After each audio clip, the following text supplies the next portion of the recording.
Hi everybody, I'm trying to explain to you today the repair process I done on this 1060 MSI 1060 6GB graphic card.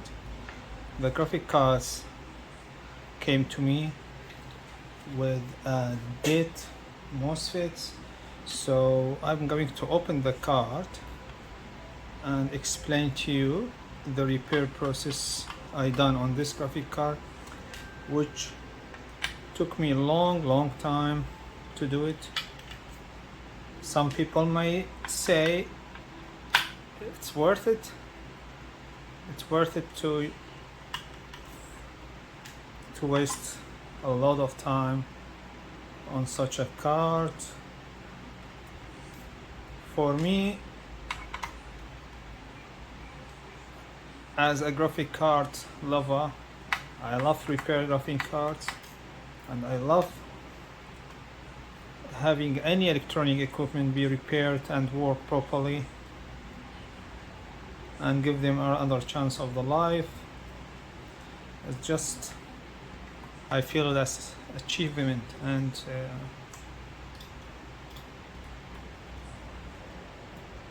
so we'll go through the process. Yes, it's taking the screws off, take a bit of time.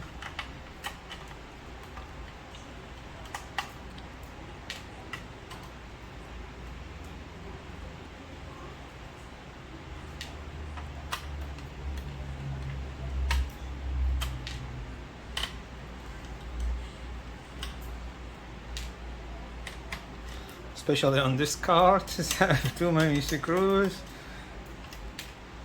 which is good for the card, but not good for me. I have to deal with many screws. Okay, that's the back plate, and you can see there is this cable connection. We have it here.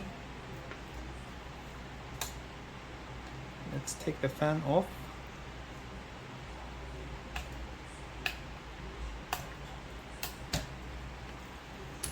The other fan and the RGB.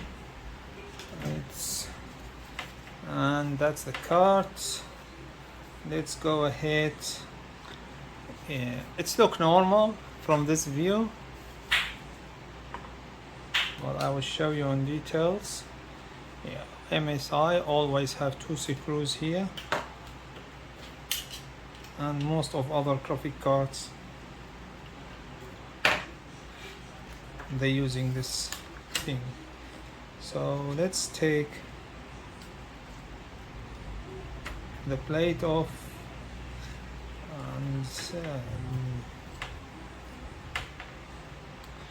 and you can see the burn area on the back plate, the thermal pad. So it was two dead MOSFETs, and let's go ahead, show you the details and see.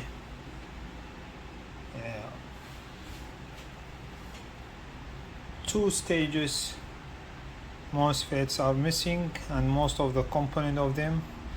So on default, these cards come with 5 stages only in place, and that's designed on the PCB, but it's missing from the company because this PCB it's designed for 1070 and 1080 as well, not just only for 1060. So this was 2 burn stages, and I will show you in details on photos on the thermal camera supplying a voltage, proper voltage with proper current, so not killing the GPU, and checking by thermal camera and finding where is the short circuit and trying to eliminate it by grinding through the board until we remove all the short circuit. And after removing a short circuit, and that stage wasn't in place, I left with 3 stages only. So when I'm turning on the card, I know it's not enough 3 stages to run 1060 chip, So the V core, the voltage on the core was coming on and go off in couple maybe seconds, or saying less than second. And that's the controller for the GPU core, which is UP9511,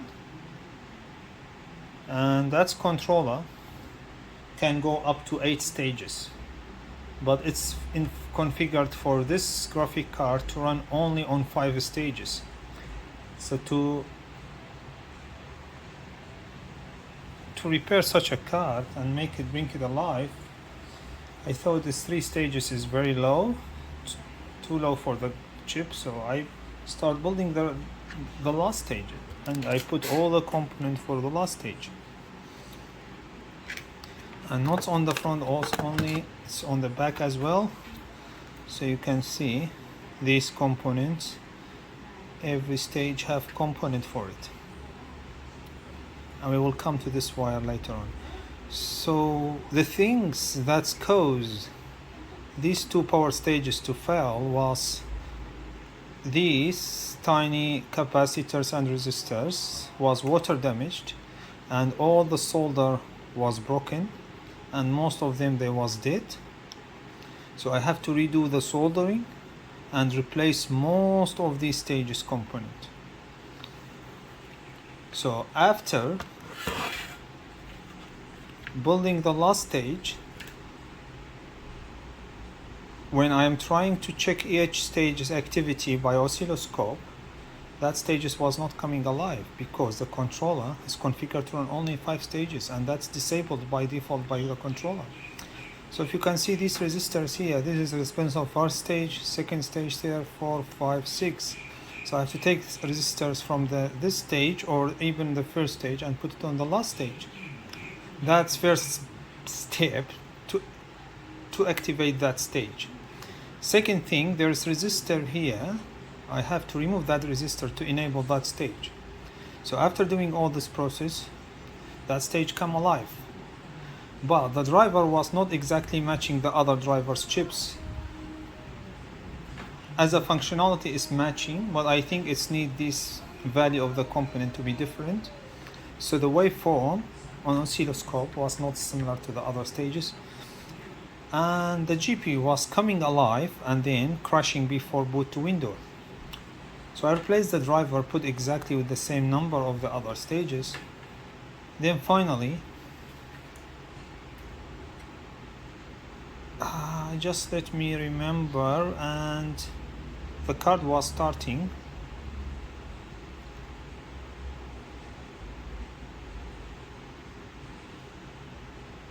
Yes.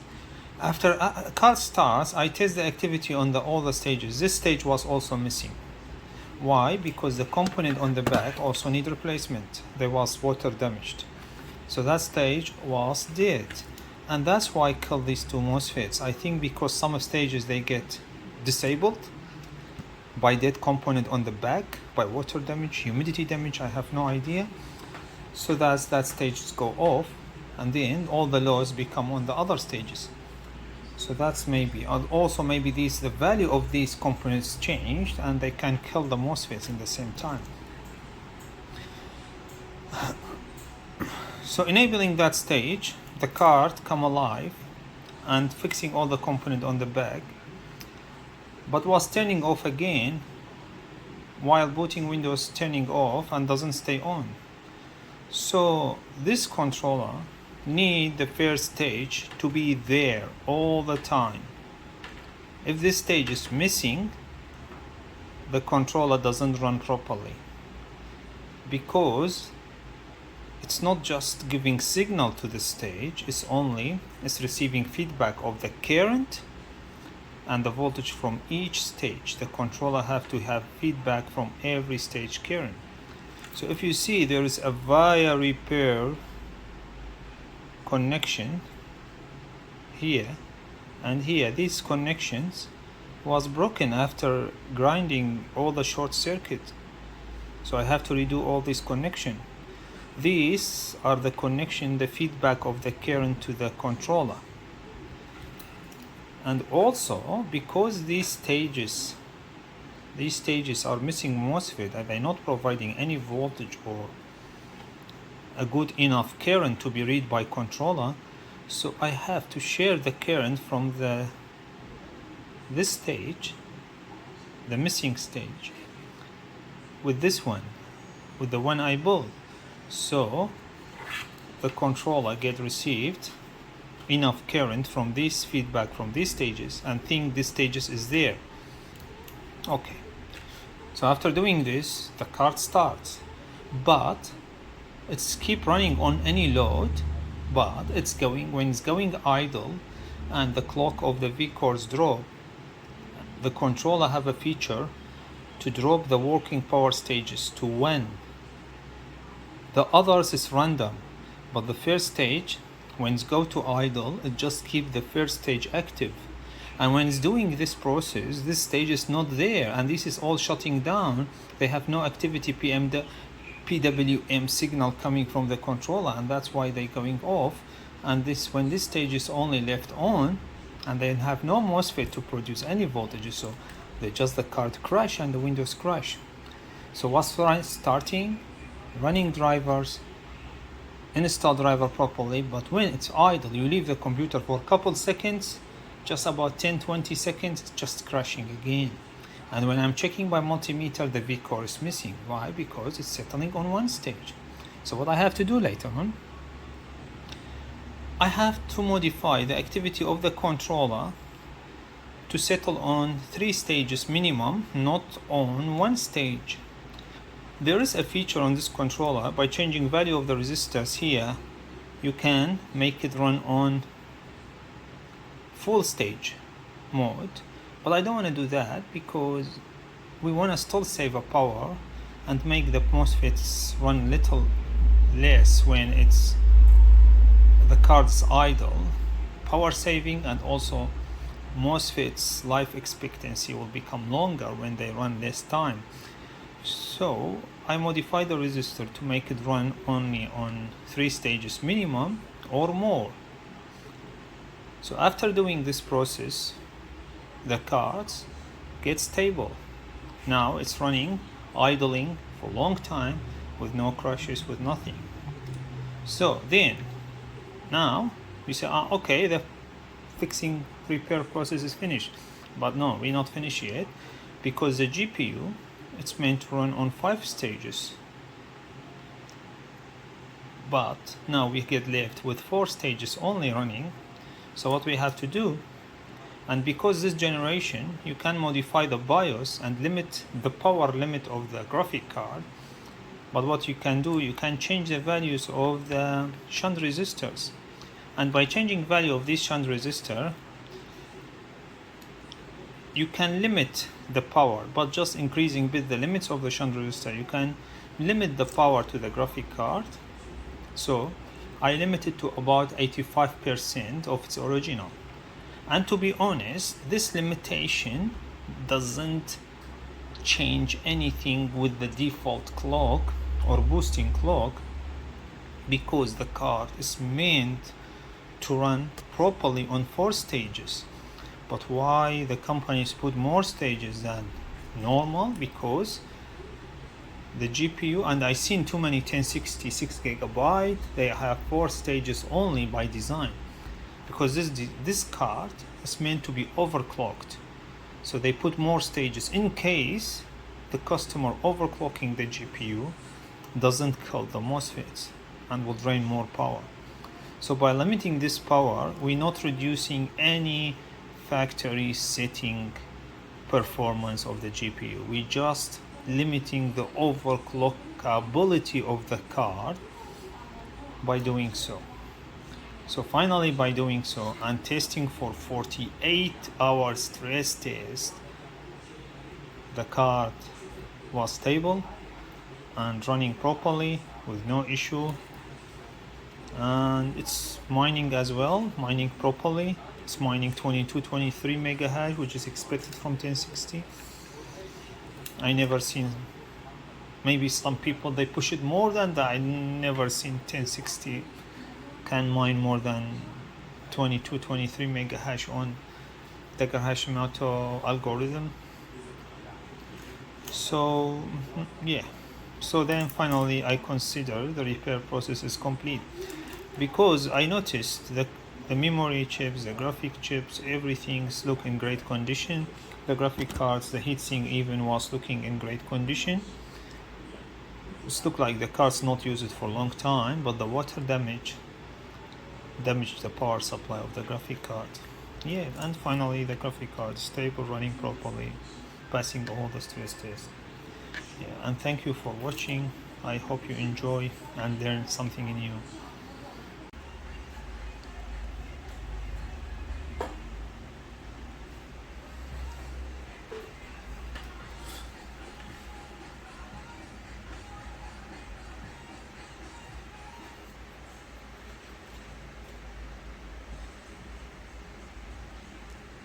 So now we're turning on the graphic card. Let's see.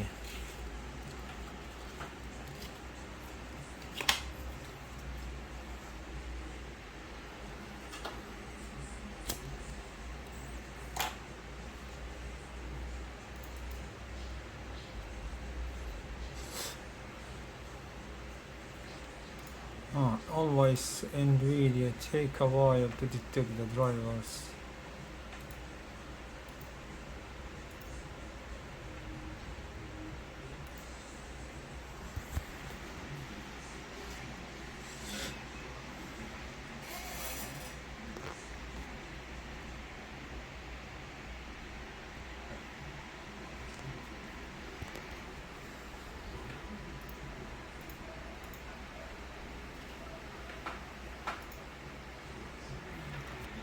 Yeah, this Windows need format, honestly.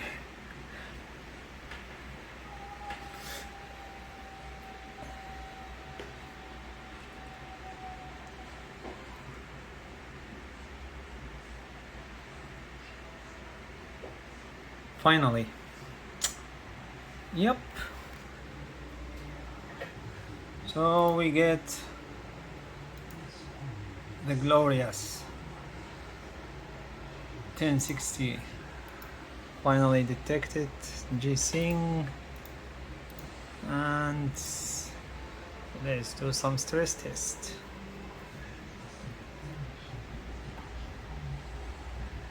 Yep, it will show after modifying the shunt resistor. It will still show the same wattage use, so even you think it's using more than, but it's in real it's using less wattage, but because the controller is get cheated and thing is using, like for example, if any load can use in reality 140 watt on the GPU, so then we'll start limiting the power the current controller, but in reality the card is not using 140 watt, it's using 130 or 120 watt, but the controller thinks it's using 140 watt, so it will limit the total power that's passing through the GPU.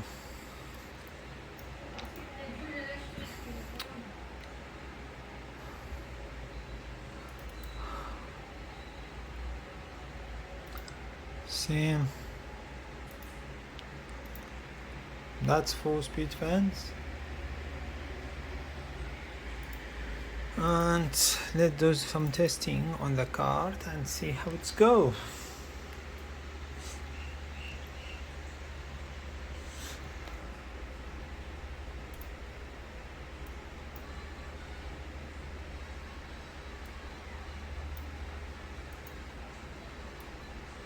And you see now it's meant to limit power on 140, but in reality it's not using 140, saying the GPU power draw it's 170 watt, but it's not using 140, it's using more than less than 140, so in reality, yeah. But because this software it's draw a lot of power from the GPU, which is the best software to test the MOSFET's health. And let's do Heaven benchmark.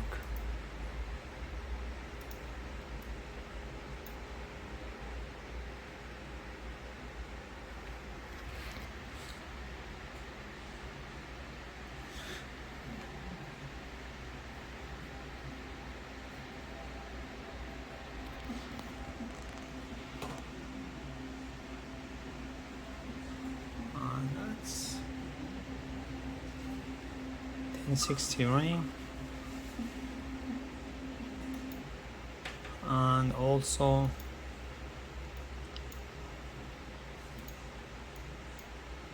see now it's using 50-60 watt, and it's still boosted, but it will go down for a while. So that's what was happening when it was going for idle.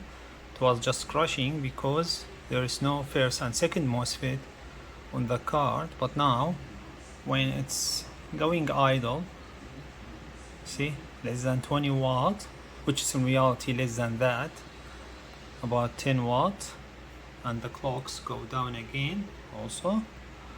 So that's why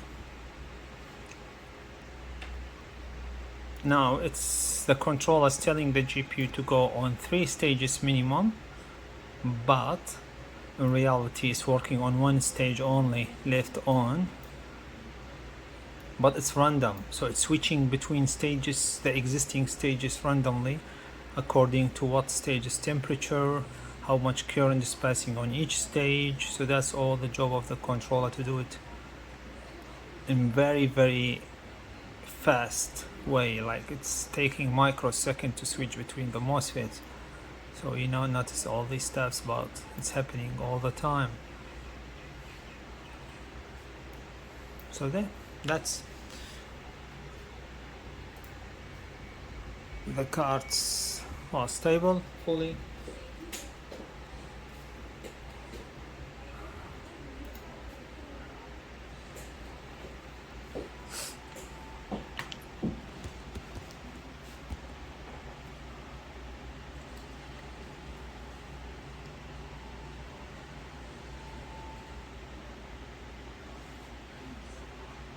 Come on, I don't know why this motherboard take forever to shut down.